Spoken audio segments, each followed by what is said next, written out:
ہے۔ ایک حدیث پاک اور دیکھ لیں، صحیحین کی حدیث ہے، پیارے آقا صلی اللہ علیہ وسلم ارشاد فرماتے ہیں آدمی کے ہر نیک کام کا بدلہ 10 سے 700 تک دیا جاتا ہے۔ جو بھی نیک کام آپ کرتے ہیں اس کا 10 نیکی سے لے کر کے 700 نیکی تک دی جاتی ہے۔ جیسے قرآن پاک کی تلاوت کرتے ہیں تو ہر حرف پر 10 نیکیاں ملتی ہیں، اس میں خلوص، محبت، پیار، عشق اور بھر جائے تو اور نیکیاں بڑھا دی جاتی ہیں، یعنی 10 سے لے کے 700 تک آپ کو نیکیاں مل سکتی ہیں۔ کتنی نیکیاں دی جاتی ہیں؟ آگے دیکھیں، اللہ نے فرمایا مگر روزہ کی وہ میرے لیے ہے، اس کی جزا میں دوں گا۔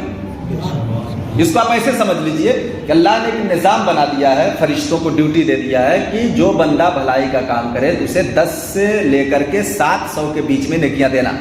یہ ایک نظام، ایک رول بنا دیا، ایک قانون بنا دیا۔ فرشتے اسی پر عمل کر کے اسے نیکیاں اس کے نام اعمال میں لکھیں گے، ثواب لکھیں گے، تو وہ لکھتے رہیں گے اپنا 10 سے 7۔ اللہ فرماتا ہے کہ روزہ کا مسئلہ ایسا ہے کہ میں اس کو اپنے ذمے لے لیا ہوں، یعنی کہ اللہ چاہے تو 700 نہیں 7000 آپ کو دے، 7 لاکھ آپ کو دے، یعنی اس قانون پہ نہیں۔ اب یہاں محبت کی بات آ گئی، وہ قانون فرشتوں کے لیے بنا کے رکھ دیا کہ تم اس قانون کے حساب سے لکھو، لیکن اب یہاں جہاں روزے کی بات آئی، یہاں اللہ کے محبت کی بات آ گئی کہ وہ اپنی مرضی سے جو چاہے جتنا چاہے اللہ تبارک و تعالیٰ عنایت کرے۔ اللہ فرماتا ہے روزہ میرے لیے ہے اور اس کی جزا میں دوں گا۔ بندہ اپنی خواہش اور کھانے کو میرے ہی وجہ سے ترک کرتا ہے۔ روزہ دار کے لیے 2 خوشیاں ہیں، ایک افطار کے وقت اور ایک اپنے رب عز و جل سے ملنے کے وقت۔ روزہ دار کے منہ کی بو اللہ عز و جل کے نزدیک مشک سے زیادہ پاکیزہ ہے، اور روزہ سپر ہے۔ سپر بولتے ہیں ڈھال کو، جیسے جب دشمن حملہ کرتا ہے تو جس سے روکا جاتا ہے اس کو بولتے ہیں ڈھال۔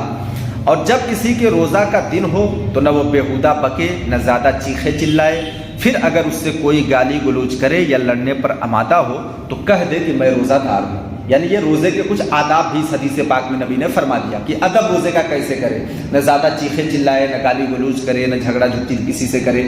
اگر کوئی زیادہ چیختا چلاتا ہے تو اس کا جواب نہ دے بلکہ کہہ دے میں روزے دار ہوں۔ اور ابھی تو ماحول ایسا ہے کہ لوگ روزے دار ہی میں زیادہ ان کا یہ ٹمپریچر ہائی ہوتا ہے، بلڈ پریشر ہائی ہوتا ہے۔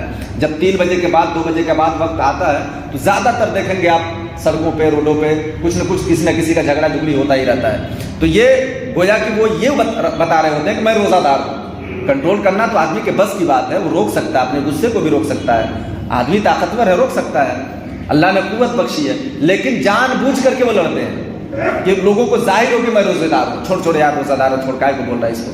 اب 10 لوگوں میں چرچا ہو گیا روزے دار ہے، بتایا، اس کا بتانا مقصد تھا۔ تو روزے کے آداب میں یہ ہے کہ اپنے روزے کو چھپائے، جس قدر اللہ نے کیا فرمایا کہ اس کا جزا میں دوں گا۔ تو اب وہ کس طرح پیش آ رہا ہے، جزا ویسا لینا ہے اسے، جیسا پیش آئے گا۔ فرشتے بھی 10 سے 700 کے بیچ میں دیتے ہیں تو وہ بھی طے نہیں ہوئے نا، تو اس میں بھی خلوص دیکھا جاتا ہے کہ وہ بندہ 10 ہی نیکی کے لائق ہے یا 200 نیکی کے لائق ہے یا 500 نیکی کے لائق ہے، یہ تو اس کے خلوص پر منحصر ہے۔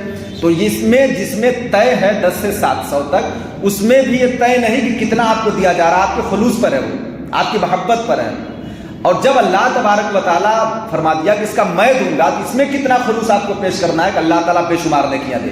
تو آداب سکھلا دیے مصطفیٰ نے کہ زیادہ چیخے چلائے نہیں، گالی گلوچ نہ کرے، کسی سے لڑائی جھگڑا نہ کرے، تو اللہ تبارک و تعالیٰ اس کی نیکیاں خوب دے گا اور خوب بڑھا کر کے اپنی مرضی سے اللہ تعالیٰ نیکیاں دے گا۔ تو ہمیں روزے کا آداب بھی سیکھنا چاہیے اور روزے کا احترام بھی کرنا چاہیے، اور صدق دل سے، اچھی نیت سے، ثواب کی نیت سے ہمیں روزہ رکھنا چاہیے۔ اللہ تعالیٰ ہم سب کو سمجھنے کی توفیق بخشے۔